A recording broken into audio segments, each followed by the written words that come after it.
রমজান মাস এসে গেছে মানে জাকিরিয়া স্ট্রিট মাস্ট।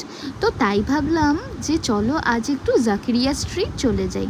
তো ওখানে মহব্বতের শরবত বিক্রি হচ্ছিল। শত্রুদের মনে নিজের জন্য মহব্বত তৈরি করতে পারলাম না, তাই ভাবলাম মহব্বতের শরবত খেয়ে নিই। এবার ওখান দিয়ে যখন আমরা একটু আগে গেলাম ভাবলাম একটু চিকেন পকোড়া খাবো। ও বাবা, চিকেন পকোড়ার ওখানে এত ভিড় যে কি বলবো, আমাদের তো দাঁড়ানোর জায়গাটুকু নাই।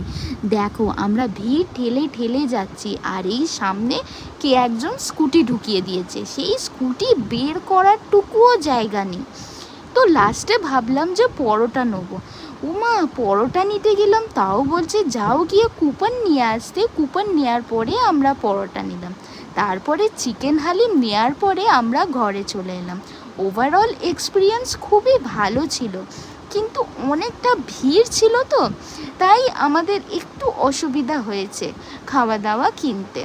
আর তোমরা যদি জাকারিয়া স্ট্রিট গিয়ে থাকো তাহলে আমাকে নিশ্চয়ই কমেন্টে বলো, আর কি খেয়েছো সেটাও বলো। দেখা